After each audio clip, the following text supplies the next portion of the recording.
Hello everyone, जब भी हम सोचते हैं इंडिया कैसे गुलाम हुआ तो हमारे दिमाग में आता है ब्रिटिश कंट्री ने इंडिया को गुलाम बनाया। लेकिन ऐसा बिल्कुल नहीं है। इंडिया को गुलाम बनाया एक छोटी सी ब्रिटिश कंपनी ने जिसका नाम ईस्ट इंडिया कंपनी है। हाँ, आज की प्राइवेट कंपनियां जैसे गूगल, माइक्रोसॉफ्ट, फेसबुक, वैसे ही उस समय था ईस्ट इंडिया कंपनी जो मसालों का ट्रेड करता था, क्लॉथ्स का बिजनेस, रेशम का बिजनेस।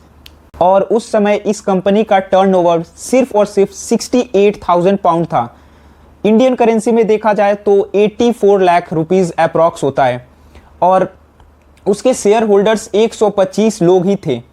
अगर आप सोच रहे होंगे कि इतनी छोटी सी कंपनी इंडिया को कैसे गुलाम बना लेती है जबकि इंडिया का उस समय कोई डिवीजन भी नहीं हुआ था, आइए देखते हैं कि ऐसी क्या सिचुएशन बनी होगी कि स्पाइस ट्रेड करने वाली कंपनी एक पावरफुल कंट्री को गुलाम बना लेती है।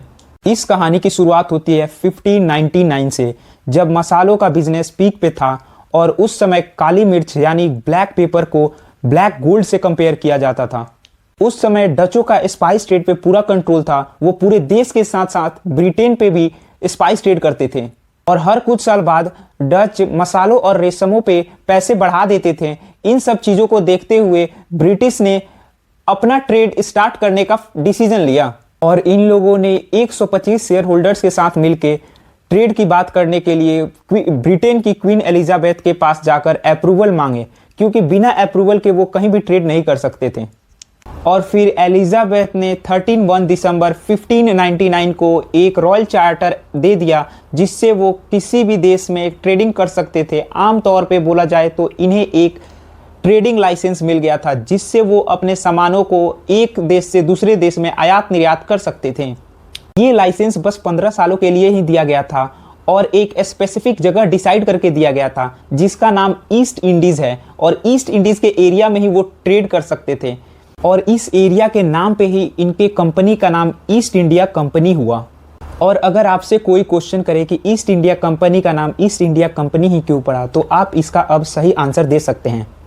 क्वीन एलिजाबेथ ने इस कंपनी के हाथ में कुछ ज़्यादा ही पावर दे दिया था, जैसे कि वो अपना पैसे प्रिंट कर सकते थे, वो अपनी आर्मी रख सकते थे, वो किसी को जस्टिस दे सकते थे, किसी को पनिशमेंट दे सकते थे। क्या आप सोच सकते हैं कि एक प्राइवेट कंपनी को इतना पावर देना जिससे वो अपनी खुद की आर्मी रखे, ये कभी पॉसिबल है? अब ईस्ट इंडिया कंपनी एक स्टॉक कंपनी बन गई थी। स्टॉक कंपनी का मतलब हुआ कि लोग उसमें पैसा इन्वेस्ट करेंगे और उसके बदले वो कंपनी उसको प्रॉफिट करके उनको वापस कर देगी। मतलब ये कंपनी अब स्टॉक मार्केट जैसा काम करने लगी थी।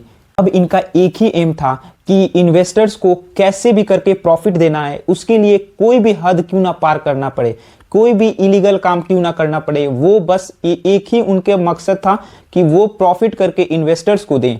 ये सारी चीजें इसलिए कर पा रहे थे क्योंकि उनके पास क्वीन एलिजाबेथ का सपोर्ट था।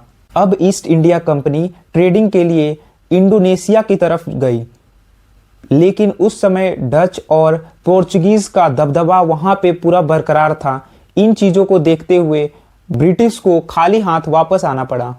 दूसरी बार इनकी नज़र पड़ती है इंडिया पे और इंडिया के सूरज सर पे अपनी सीप लेकर पहुंचते हैं।